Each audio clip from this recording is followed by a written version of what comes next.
Alright, do the little check. Alright, do the little... Locally dokely.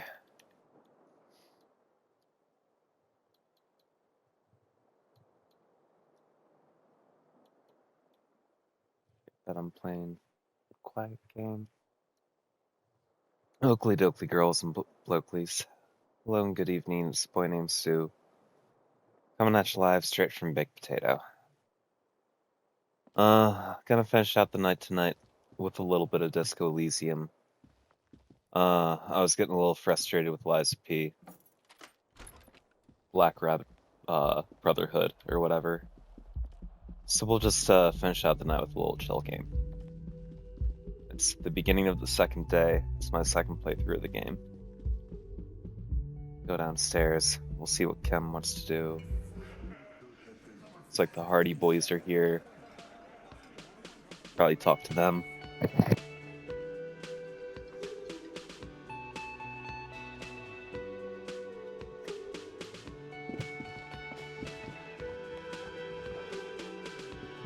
Morning.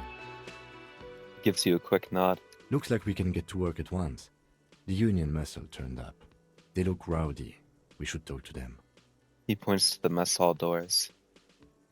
Why do we need to talk to them? This is clearly the Union's peacekeeping force Evrard told us about. The one he said hanged our victim. We can't be sure, of course. Evrard may have lied to us. He definitely has an agenda of his own. Either way, we need to interview them, and it won't be easy. What do you mean by rowdy? I mean ungovernable. Martinez isn't exactly enthusiastic about the RCM being here. They prefer to be policed by the Union. These men here, men who drink beer for breakfast. I have no doubt these are the Hardy Boys Evrard told us about. The ones who keep the peace around here.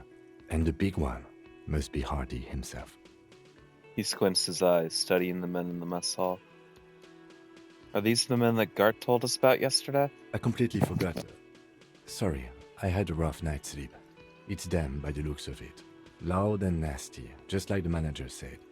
He looks at his notes. One loose thread less to worry about, and one big problem to replace it. He crosses something out. There are so many of them. Maybe we should call in reinforcements? That would just escalate tensions. No captain would sign off on it. Solving one murder isn't worth a conflict between the RCM and the Debarders Union. In fact, even the death of 2 detectives might not warrant an all-out war.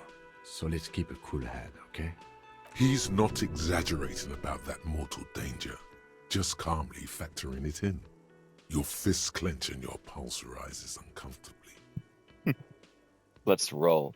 One more thing before we do. We don't have to talk to them immediately. We can walk right past them, continue with our business. He glances at the booth again. Yeah, streetwise. Zoom right past. Do it on your own terms. They're in no hurry to leave. They think they own the place. Anyway, I leave that choice to you. Whatever you decide is fine by me.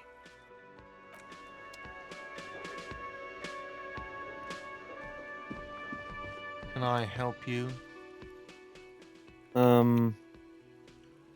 Let's go ahead and square off our bill for the night. Got the 20 real?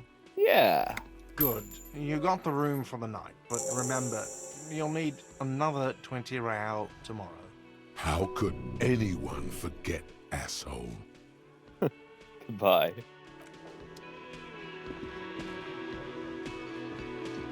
Just a moment. The old woman turns back to the cafeteria manager. She's agitated, judging from the way she keeps pulling at the frayed edge of her blanket.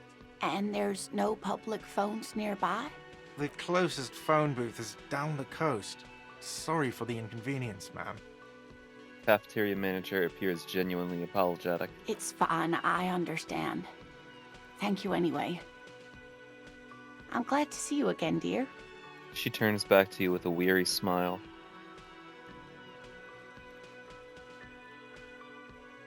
Sorry, ma'am, I didn't mean to eavesdrop on your conversation. Tell me how I make it up to you. Please don't trouble yourself about me, sweetie. I was just hoping to make a call, but the Whirling's phone line isn't working. The Union office probably has a phone, but I can't really get there. Or to the phone booth down the coast. And Gary's phone is dead too. She sighs. Wait, what's wrong with the phone line? The manager was vague about it. She frowns. Why would he be vague about phone problems? This is something to look into later. Ask God, maybe. Why do you need to use the phone anyway? To let the young woman who's house-sitting for us know that we may be delayed. Morel, my husband, and our friend Gary were supposed to get back by Monday night, but they're still missing, and I haven't heard from them. I was also hoping she'd heard from Morel. She looks down. Okay, I'll bite. Has your husband gone missing before? That's just it.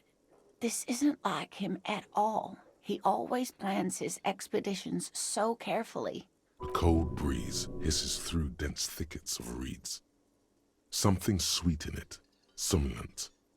A damp chill goes down your spine. When you look around, you're still in the whirling in rags. But you have more important things to worry about. She glances out the window towards the bay. What is this expedition that your husband's on? Just some field work, sweetie. Morel is a highly trained scientist. He and his assistant Gary are studying an extremely rare species of insect. But they should have returned by now. They were just going down the coast across the water lock to set a few traps. He said they'd be back on Monday. What could be keeping them? Wait, who's this Gary person? Do you trust him? Oh, sweetie, it's nothing like that. She smiles. Gary's as loyal as they come. I trust him with my husband's life any day. Are they in a rough neighborhood? There's a nameless old fishing village nearby, but we've never had any trouble there before. There is a lot of crime around here, isn't there? I can't say it's the best part of town, but I wouldn't worry too much about a pair of grown men traveling together. This sounds like police business. I'll help you find your husband. Are you sure we have time to go chasing after bug hunters just now? I did suggest we play it cool, but...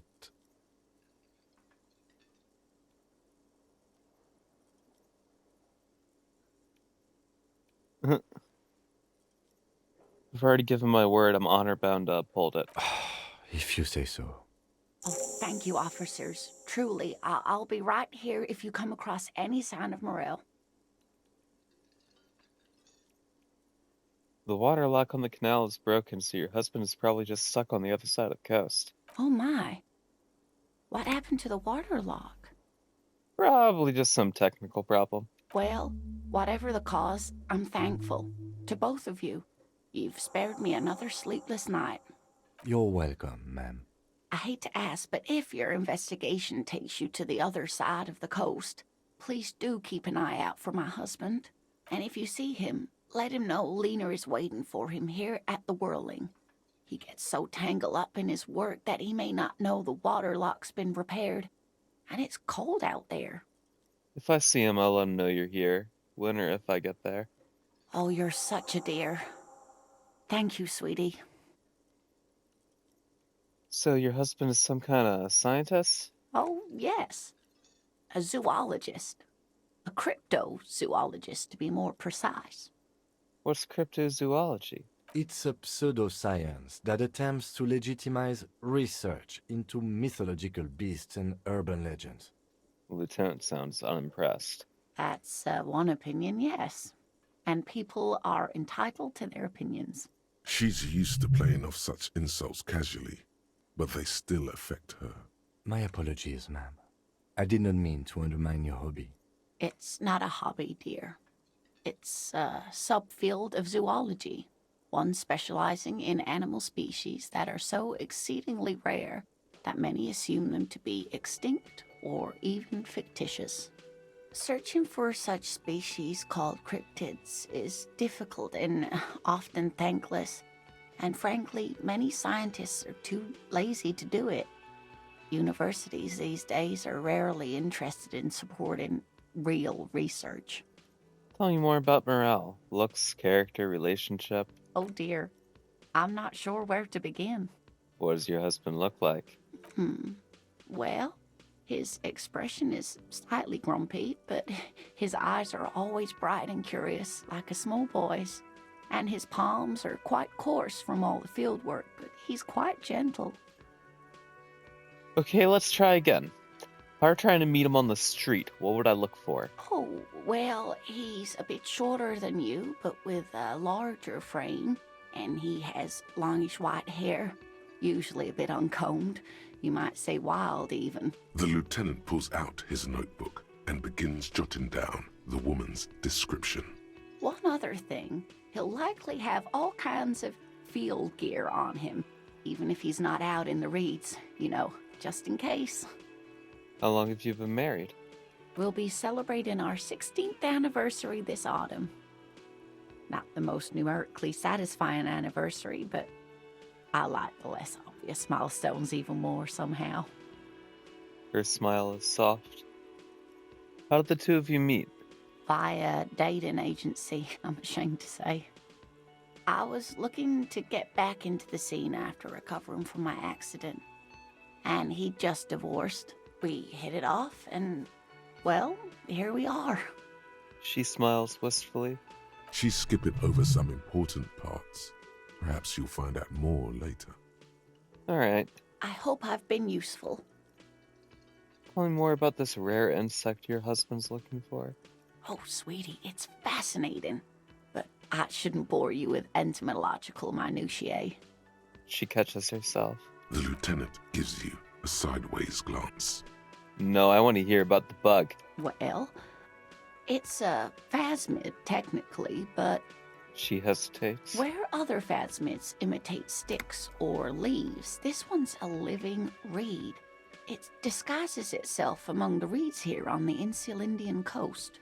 Hence its name, the Insulindian phasmid. Perhaps you'll end up co-discovering the phasmid with us, officers. She looks you in the eye and nods thoughtfully. There's a touch of awe in the way she enunciated the creature's name. I knew it. We're gonna be chasing made-up insects with cryptozoologists. Lieutenant sighs. It's not made up, officer. I can assure you. It's simply elusive, so much so that most establishment zoologists doubt it exists at all. What makes you think the phasmid's around here? Well, some teenagers making out in the reeds saw one. They didn't know what it was, of course, but there was a brief article in a local newspaper about their encounter with a ghost insect that looks like the reeds. Gary sent us the clipping. Interesting. Maybe the phasmid made the teenagers make out. Maybe the phasmid made them make out. I doubt it. It's not like teenagers need much encouragement in that regard. So a newspaper clipping is all the evidence you have? Of course, most phasmid sightings turn out to be false alarms, but their description matched the Insulindian phasmid perfectly, and they didn't even know what they were looking at. Enthusiasm has wiped the worry from her face. Her eyes sparkle behind her glasses. You seem really excited about this cryptid. I suppose I have something of a personal connection to the Insulindian phasmid. All scientists have their little hobby horses. So, is it dangerous? Not at all. Why else would it hide itself so carefully? Is it valuable? Oh, I doubt it. No one gets into cryptozoology for the money, sweetie. Does it have cool powers? Yes, it can blend in almost perfectly among the reeds.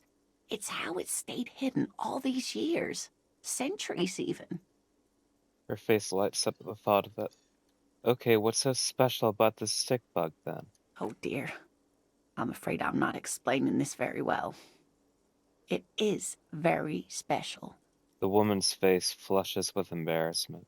Morel can explain it all much better. I wish you could hear him describe it. Then you'd understand, I'm sure.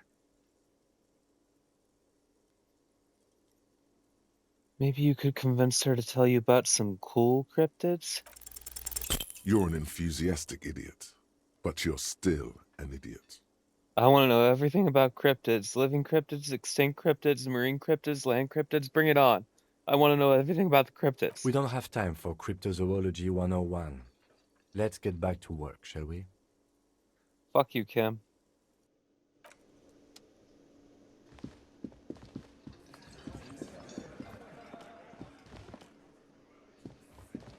Let me handle this. The woman says to the crowd in the mess hall before turning to you. Detective disorientated. Are you still wondering where you are? This is Martinez, in case you've forgotten. I advise you not to overstay your welcome. Sorry, I'm responding to the message.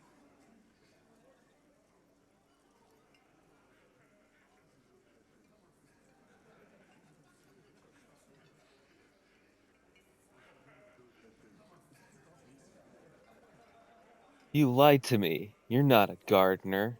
That's right. I am not a gardener. I'm a legal counselor for the Dock Workers Union. She crosses her arms. So let's get to it. You're looking for Titus Hardy? You think he has information that will help you? Maybe he does. She points to the man on her right. That's Titus. Talk to him. But know this. I'll be keeping an eye on you. No strong arming. Nothing official. The District of Martinez does not recognize your authority to make arrests. It doesn't matter if you recognize our authority. We will make an arrest, if we have to. She says nothing. Her glare speaks for her. You're sure Easilio mentioned something about a lawyer, Elizabeth someone, but you're too dumb to remember what it was. What's your role in all this? Like I already told you, I'm a legal counselor. Do you have hearing problems? She crosses her arms. What if I want to talk to you, not Titus? What you want is of no significance, officer. Don't test your authority. In Martinez, you are no one. What are you gonna do to me? Lieutenant is not satisfied with the approach. What are we going to do to you? The Union isn't going to do anything to you. It is not a crime syndicate. It is a labor organization. Goddamn right it is. A gruff hump from the table. If anything, it is the RCM who do things to people. But we digress. She shakes her head. Why are you so aggressive? Aggressive? You make your living enforcing violence. These people are just dock workers. So you were spying on us, and now you represent murder suspects. Just dock workers. We've talked to Everard Clare. We know who these men are. The Union's militant wing. Listen, you moral intern lackeys. You're a mob, enforcing the unlawful privatization of Revachol. 20 fat men in the Occident are stealing it all, and you're their bodyguards. Fuck yeah. The tall, broad-shouldered man takes a sip of his beer. So ask what you came to ask, or get back to your commanders.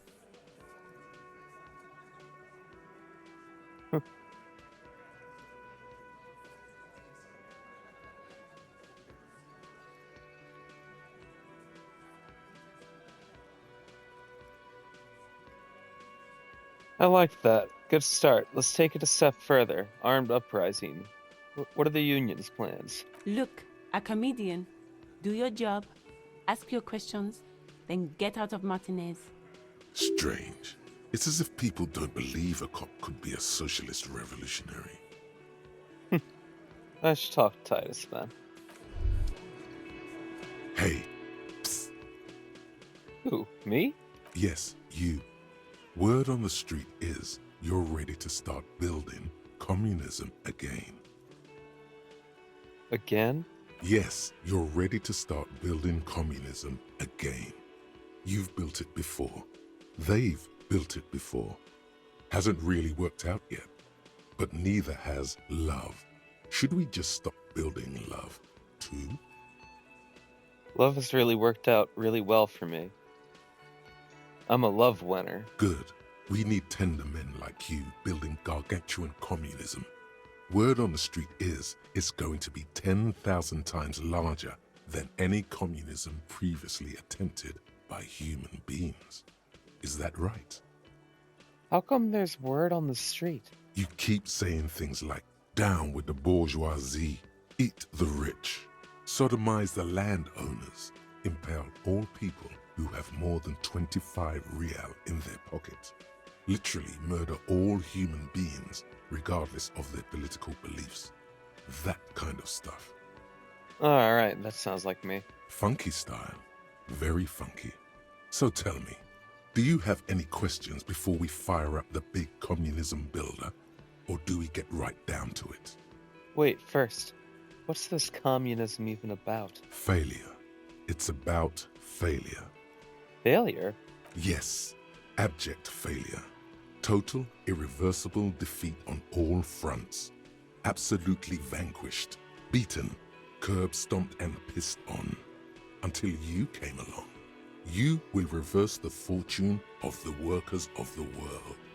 You alone, against every living thing, against every human alive. 800 trillion real in the hands of an impossibly well-organized ruling class. Towering city blocks of bankmen who have the ears of prime ministers. Million-headed armies of nations and the love of your own mother. You against the atom, the charm and the spin, where the whole world failed. Matter failed to bend to human will. Human will failed to get out of bed and tie its laces. You alone, single-handedly, will rebuild the dreams of the working class. You are the last communist. Now get to work, comrade.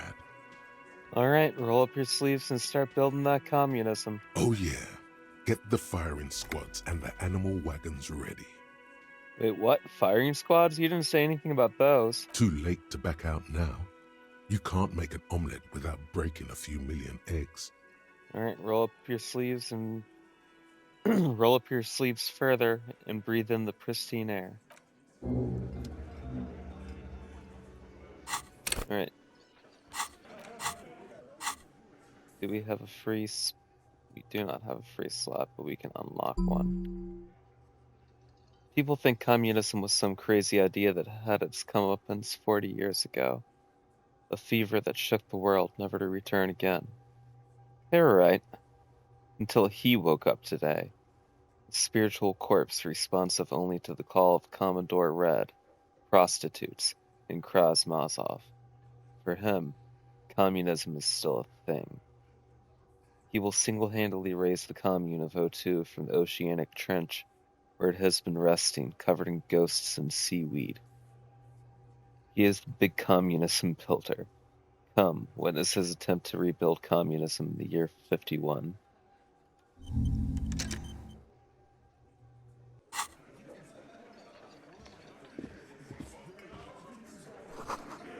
It's a ball.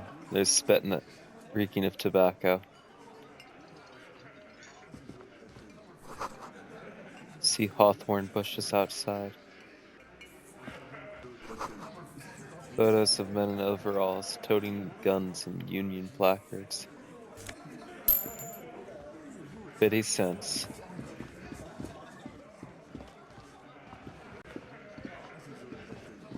This is where you say your bid. A broad-shouldered man points at you with a beer can. Detective. Lieutenant acknowledges you with a sharp note. He's leaving it to you. Don't say anything yet. Hey, dipshit. You hard of hearing or something? The boss man's talking to you. Cross your arms. What, is he fucking kidding? This guy high or something? The little guy looks at his mates in disbelief. Hey, asshole, up here. We're talking to you. We're looking for Titus Hardy. Lieutenant turns to the broad-shouldered man at the end of the table. First, we need to talk about your attitude. Wow. The RCM sent us some big dick cops. Real big dick cops. Look at them. Reckless. Swinging in the wind.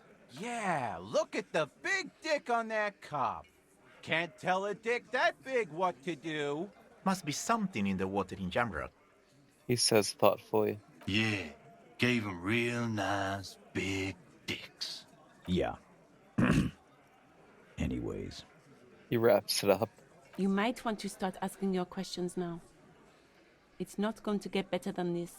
Scan the room. Starting from the right. Boot size 44. Blonde man. In his 30s.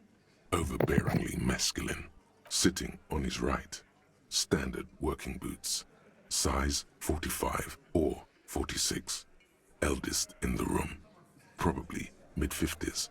Smoker. Quiet. Across at the other table. Hobnailed working boots. Size 43. Gang tattoos. Mesk or Sarah Mauritian. In his late 30s, early 40s. A symmetric burn on his neck, resembling the letters Loss Loss. Has he tried to burn it off? Leave that life behind? And then, standard working boot. Steel reinforced toes. Size 46. The big dick. Wide at the shoulders and lean at the hips. Rugby cap. Fingerless gloves. And numerous scars. A little under 40. The emblem on his vest says Rowing Club. A little patch below it reads T. Hardy, Captain. In the far corner, standard working boot. Steel reinforced toes. Size 44. 40-something.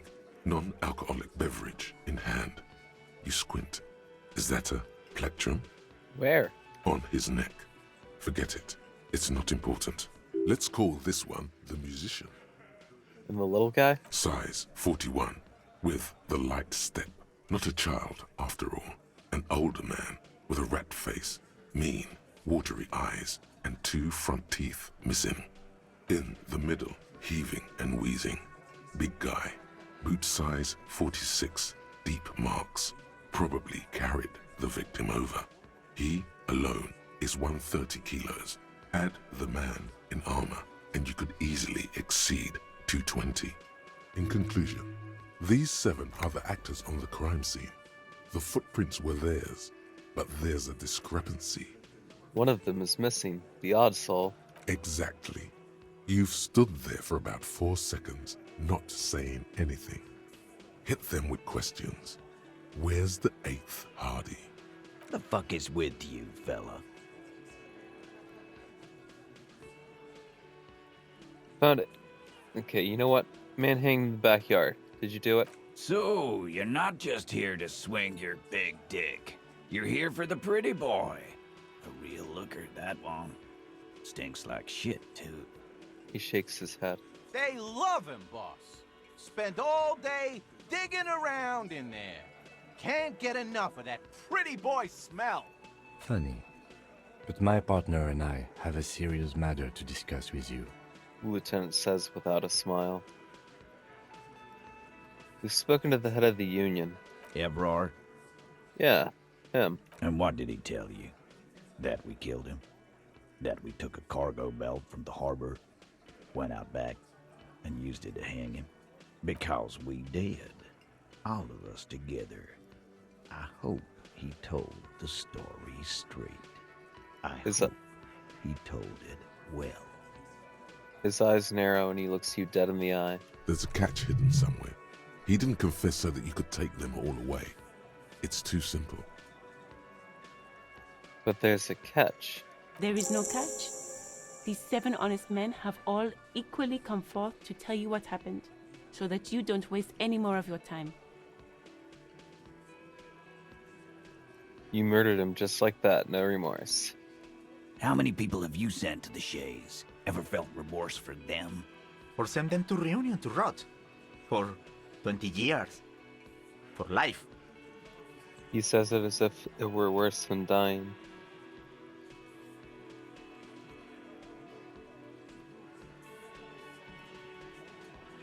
Honestly, I drink so much I can't really remember anyone I've sent behind bars. Doesn't remember them. He just forgets. Are you hearing this, Titus? The rat-faced man shouts. Ain't no use keeping a stiff catalog in your head. That's for sure. He wipes his mouth with the back of his hand. Who called the shots that night? Are you deaf? There will be no singling anyone out. You can't arrest a Hardy boy without arresting all Hardy boys. Do you think you could do that? Do you think you could arrest them all? A shadow of a smirk passes her lips as she tilts her head.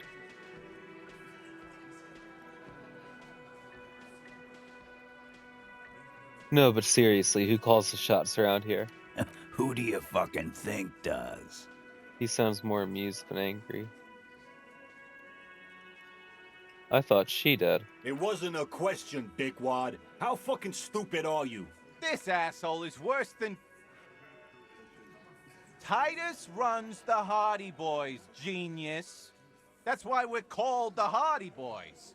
Ain't that right, fellas? I think you got your answer, Mr. Law.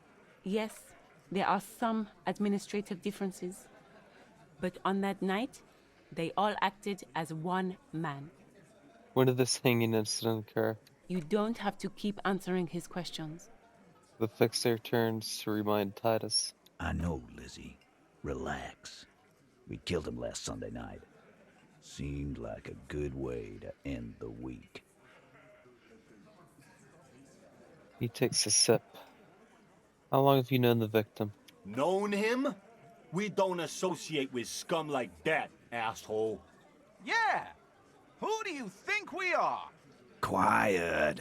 He came around about 3 weeks ago when that Pines cow first sailed into town. Happy? Titus gives Glenn a stern look. By the Pines cow, you mean the representative for Wild Pines? The shipping company you are striking against? No.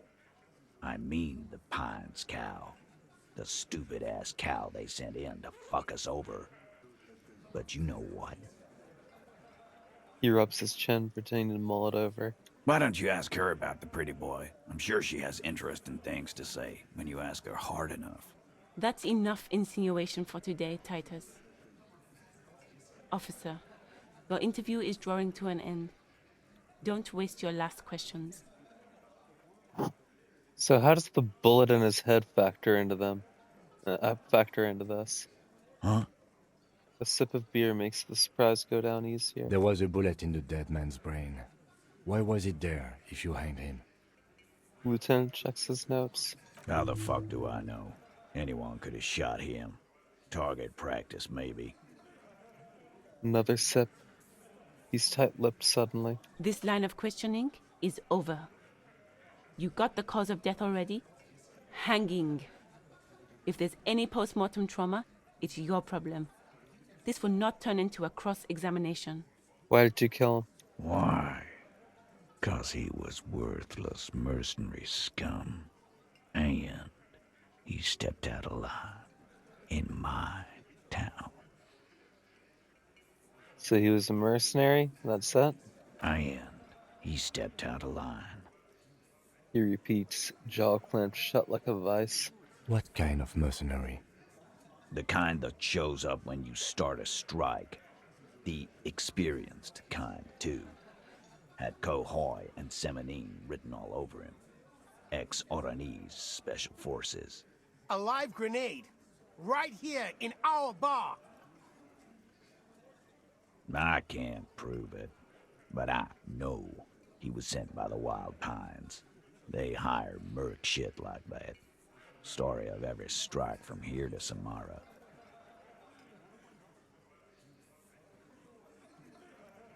Hold on, how do you even know that he was in Special Forces? 'Cause one night, he walked straight up to the mic and said, I'm Oranese goddamn Special Forces, and I'm gonna fuck you all.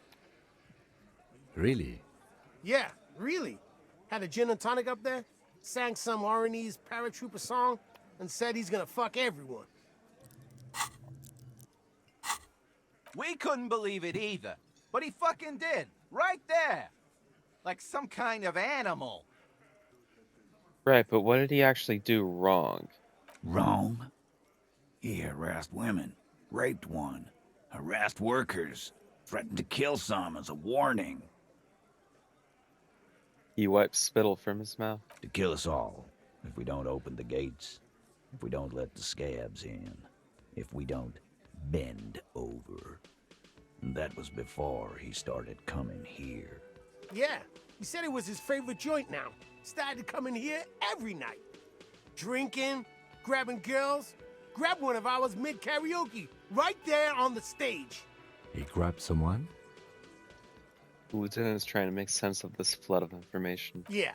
This girl's on the mic. A beautiful girl. Young. Gets into the second verse of Lover Lake. The fucker grabs her legs, starts screaming. Show me your cunt! Why don't you show me your cunt? Then, he gets knocked on the head with a wine bottle.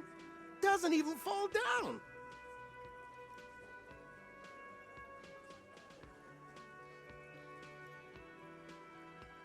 Was this the same girl who was raped, you said? Aren't you fucking listening? My man is talking to you. He took care of it. They got the girl out before anything else could happen. Yeah, me and Eugene got her out. Aren't you fucking listening? He repeats like a parrot. Right, but who did he rape then? This is a very serious allegation. No. You're not getting the name. That's a Martinez matter. And I'm not discussing it with you clowns. There's nothing you can do for now. He's stonewalling you. How did you kill him? We hanged him up by his neck until he got real still. Wasn't that obvious, Copper? Didn't they teach you anything at the cop school, idiot? The autopsy showed there were no ligature marks. His hands were not tied. Can you explain that? The lieutenant goes in for the leg sweep. Titus does not see it coming.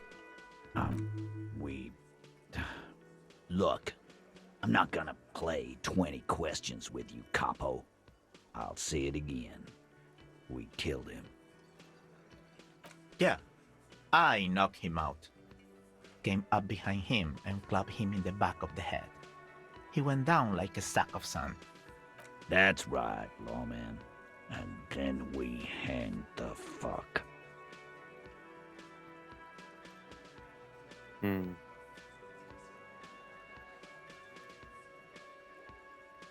Mr. Tat, what did you use to knock the victim out? My fucking elbow, Copper. Samaran boxing style.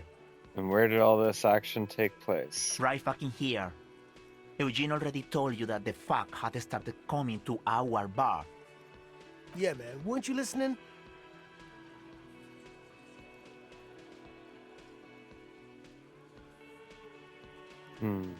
We don't have any... Well, we do.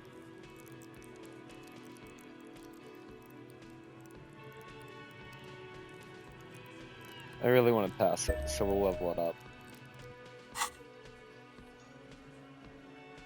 Things aren't quite right here, are they? Titus is solid as a rock, and so are a few others. But First, tell me who's solid. Elaine, who looks like he might be Titus's right-hand man, the least antsy of the bunch. Definitely not his first time being questioned by the police. This little rat-faced fellow is solid, too. Always fidgety, yes, but no change there. Him neither. Mostly keeps to his tomato juice, or whatever he's got there. Tomato juice? Just tomato juice? A non-alcoholic tomato juice? What's the point of that? Who's cracking under the pressure?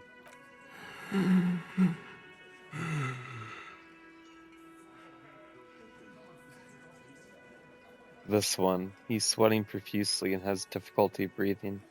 They've smartly kept him out of the conversation thus far. Definitely the weakest link in the chain. A single sentence would wear him out. He can't take the length of the questioning. Keep it going long enough, and he'll crack. Hey you having trouble breathing over there? No.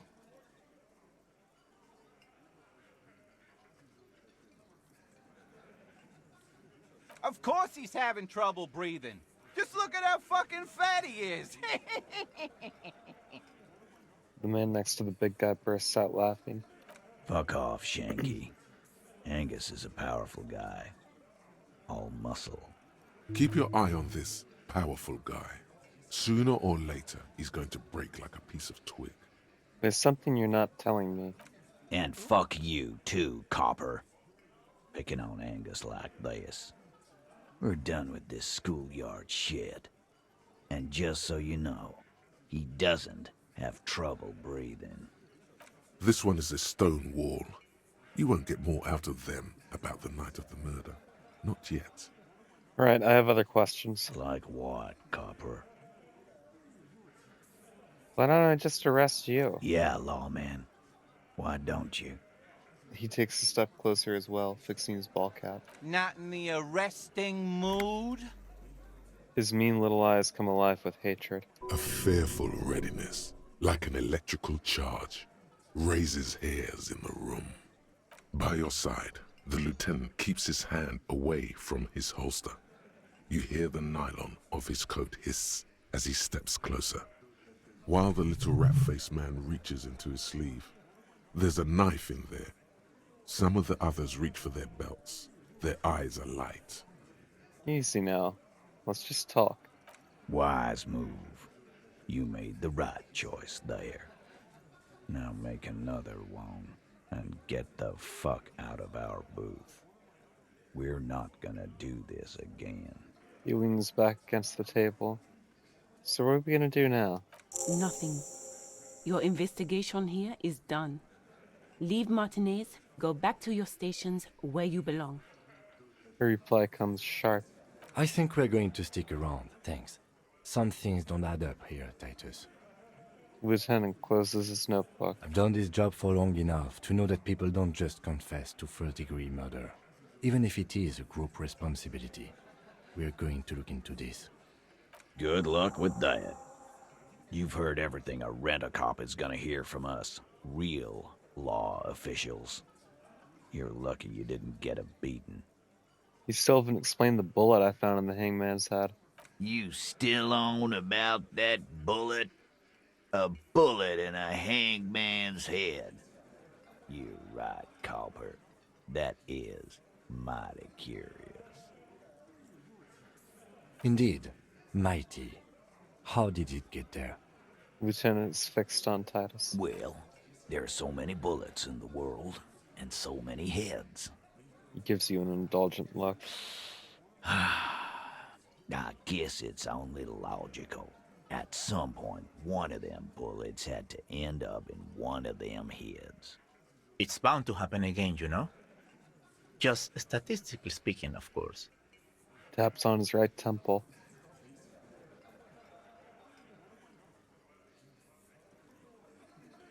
I'm gonna ask you again, why was this in the victim's head? Wow! He's got it in a real evidence bag and all! The little man leans in to inspect the leaden blossom. Why don't you go home and log it into evidence? These men have told you what happened.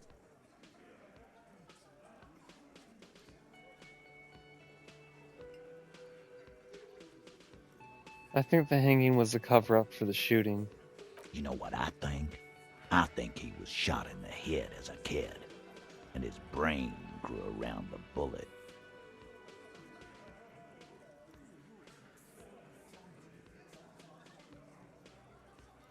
Around the bullet, man. That's a good one. Did you guys shoot him? Shit! I probably did shoot him. I was drunk last night. You guys know me when I'm drunk. Yeah, Glenn likes to shoot his guns when he's drunk. Better hope he stays sober. The little guy looks you in the eye. No, he meant before he was hanged. Did you shoot him before you hanged him?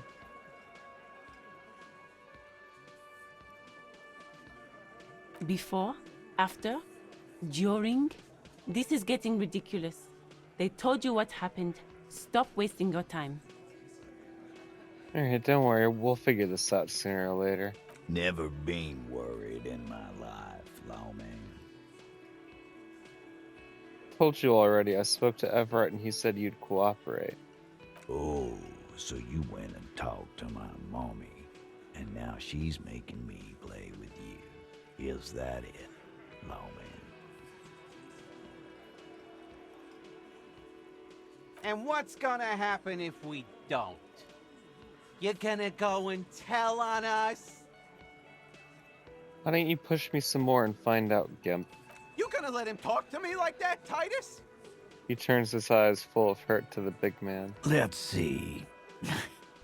Yeah, I guess I am, you big pussy. The old man sent word you'd be around again. That's the reason I'm being so forthcoming with you. Don't wear it out. I found 8 sets of footprints, but there's only 7 of you. Where's the 8th Hardy Boy? What are you talking about, madman? There's no 8th Hardy Boy. There's 7 of us and we're all here. Or what? You want to be the 8th Hardy Boy? We ain't hiring. He shakes his head. Actually, boss, we've been talking and we think she could maybe... She? So there's an 8th Hardy, and it's a Hardy girl? Who might it be? Elizabeth? The gardener? So let me get this straight. There is an 8th Hardy Boy. It's a she, and you don't like us talking about her? That's right. We're not talking about this. This is a private Hardy Boys matter. Nothing to do with your shit. End. He points to the lieutenant. You're not cops here. Don't go digging around if you don't want a bullet in the back of your head. I'm watching you. Good. We are all watching each other. Officer, your question. Well, we've got a chance to retry this. Fuck it. Establish authority. Yes. Authority. Feverish thoughts race through your mind.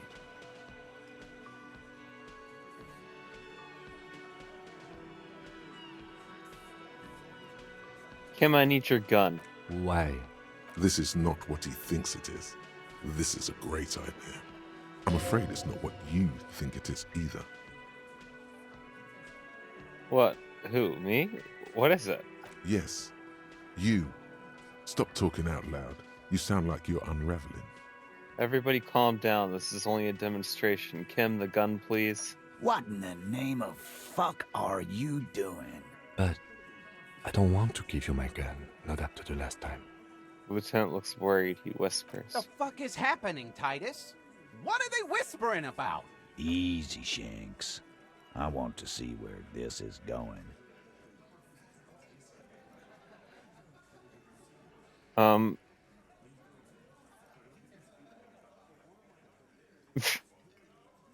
not scared anymore. I know what I have to do.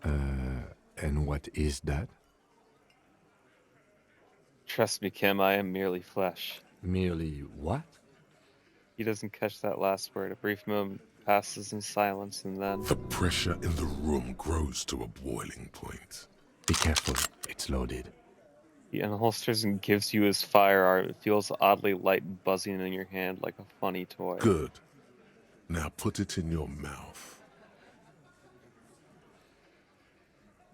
Okay.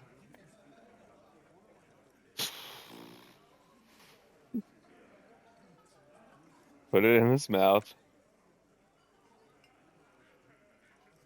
What are you doing? The short, cold barrel touches your lips. It tastes like iron in hell. Genuine panic flies across the lieutenant's face. Fellas, you getting any of this?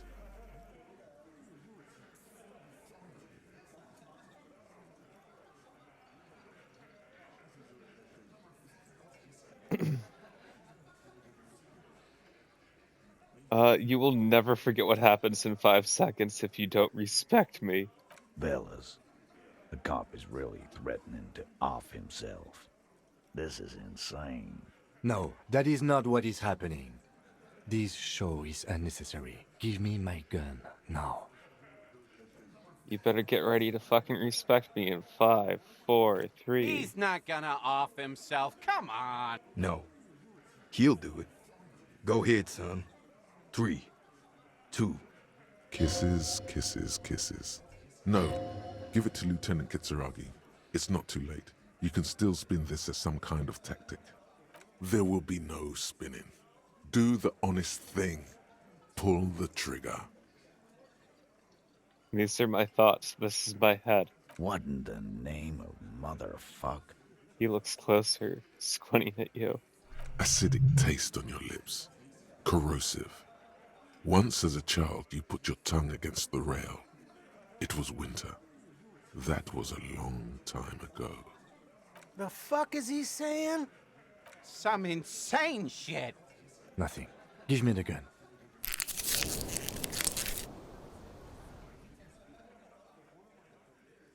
I'm not fucking this case up. You will respect me. We'll solve the case. Look at me. Don't worry. This demonstration is not helping at all. Inside the small mechanism, you can hear a spring tensing up. Yeah, 'cause I sorta wanna see that shit. You won't, man. His fucking balls ain't big enough. Give the gun back to the lieutenant. Thank you. Nothing to worry about here, people. My partner likes to play these jokes. He's what you call dark. Dark? What the fuck was that, you carnies? We haven't seen RCM in 4 years, and this shows up? I knew he wasn't gonna do it, though. I knew he'd pussy out. No. I still have my money on him. Sooner or later, he has that look. The old man pulls on his cigarette slowly. Haha, everyone, did you like my funny joke? Do not think your failed suicide attempt will win you any pity from these men. Do not expect them to forget it either. Again, it was a dark joke. Maybe we should go for a little walk, Joker, before we continue. Jogging around seems to have a positive effect on you. Yes, get the serotonin running. Keeps those bad thoughts away. Alright. Bye-bye.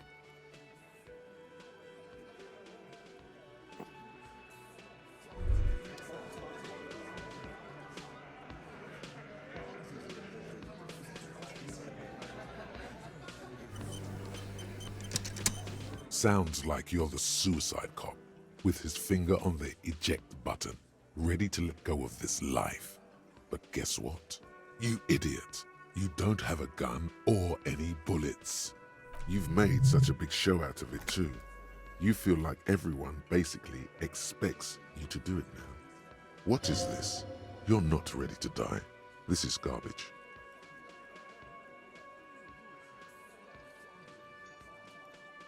Suicide Cop does have a ring to it.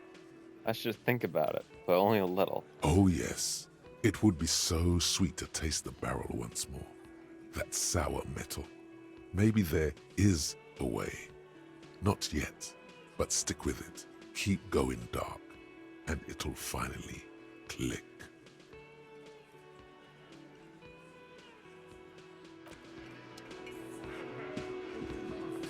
What in the name of hell was that supposed to be? Lieutenant is gritting his teeth. The theatrical suicide attempt. We need to talk about it. Do we have to? We do. I was able to recontextualize it as a dark joke. I will not be able to recontextualize it the next time. I understand you sometimes employ extreme interrogation tactics, but I want you to understand that was too extreme. We can't have RCM officers going around putting guns in their mouths. We can't afford to have that image. Few institutions can.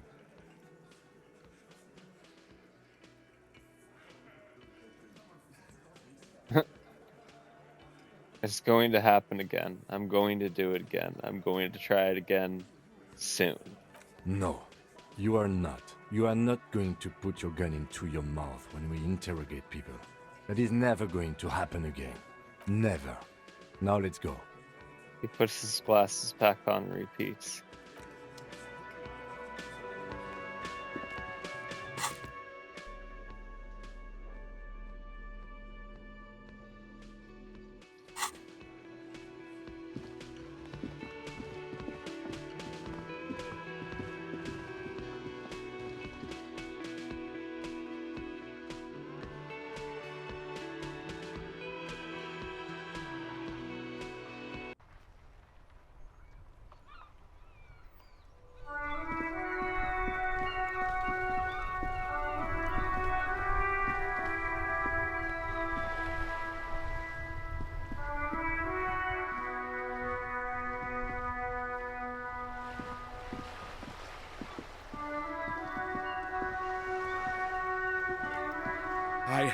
really outdone myself.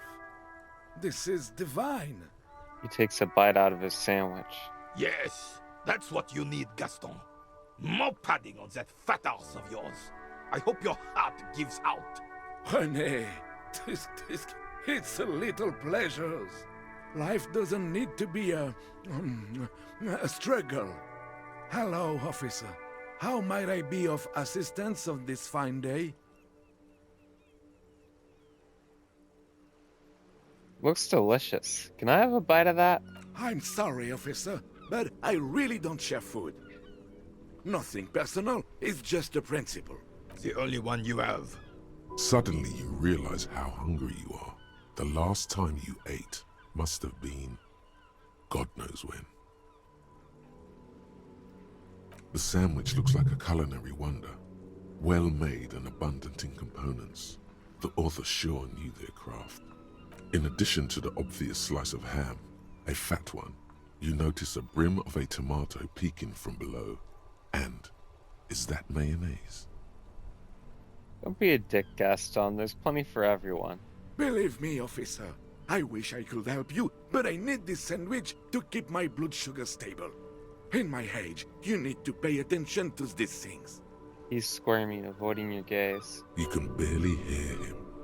The sweet smell of pickles in harmony with garlic butter and marinated onions emanating from the sandwich is driving your mind in a singular direction. It must be yours. You're not hearing me, man. I need the sandwich. Fuck off! It's mine! He jerks away, immediately startled by his own reaction. A glimmer of respect flashes in René's eyes. Sorry, officer. I'm sorry. I didn't mean it in a bad way. But the sandwich is mine. I'm not gonna share it.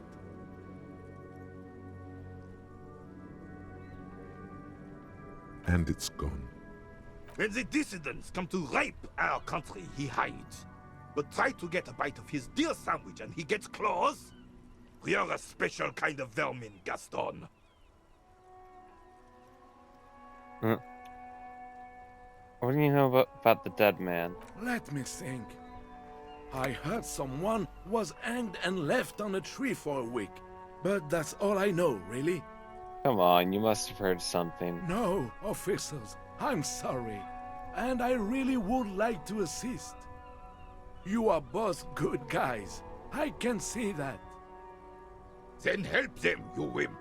You have plenty of shoulder with the ghost caviar in the Union. Someone must know something. I wish I could, but I just don't know anything. I always keep my nose clean and don't gossip. Everyone knows and respects that. Respects? The old carabiner can't believe what he's hearing. Sounds a bit like you're holding back. I'm not even any... Of course he's holding back. His mouth is so full of Union prick he can't even speak properly. Can I at least finish my fucking sentence before you piss on it? Is that okay, René? I'm not anyone important in the Union. I just know Evrard. How do you know Everett? Everyone in Martinez knows the Clare brothers. I taught these boys human studies and history in the gymnasium. What do you know about history? You never witnessed history. Only heard about it years later, when it had already moved on. You don't know history. The old soldier mumbles something under his breath and turns to face the sea. The blind leading the blind doesn't even begin to describe it, is what he said. Let's try not to get caught in a crossfire. Are you a Union member? Oh, in many ways, yes. Like an honorary member. I attend meetings and parties, help with little things. Evrard, Edgar, and the older debardeurs all know me.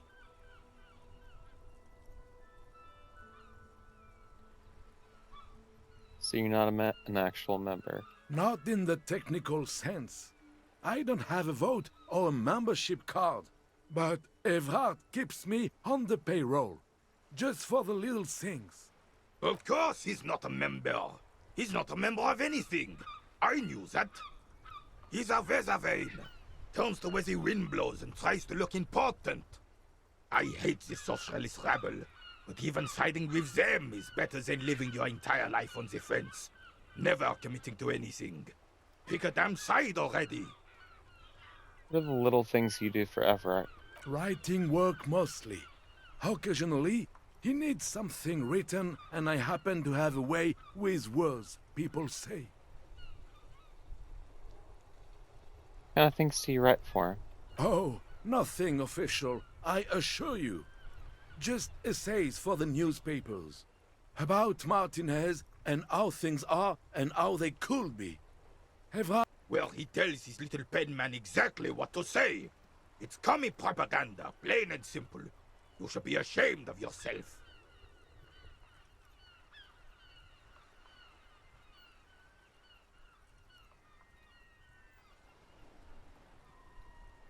Let's stay on track here, guys. On the Union track? That's all for now.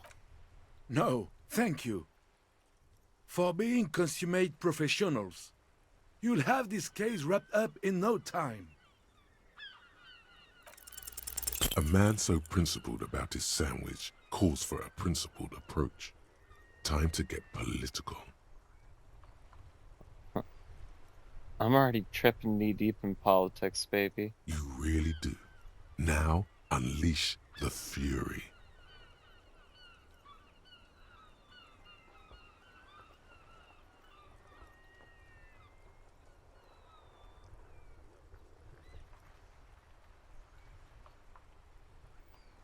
Oh, man.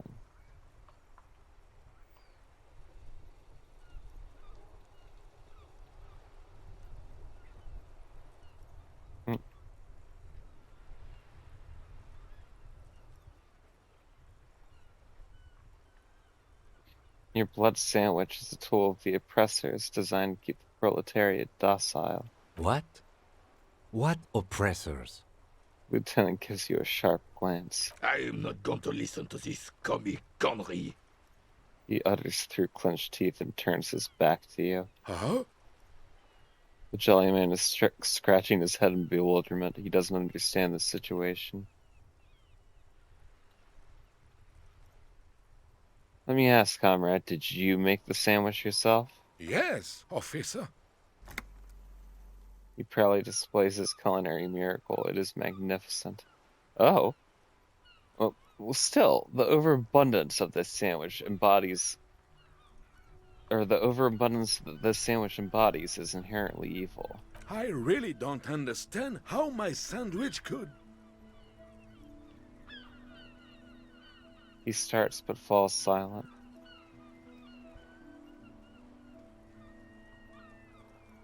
I don't either, but wouldn't you rather eat a sandwich free of the bourgeois guilt baggage? I would rather just have this one, officer. It's really good. He's avoiding your eyes. But imagine a sandwich absolutely minimal in design, sleek, efficient, simple. The skepticism emanating from the Merry Senior could be sensed all the way to the Seminine Isles.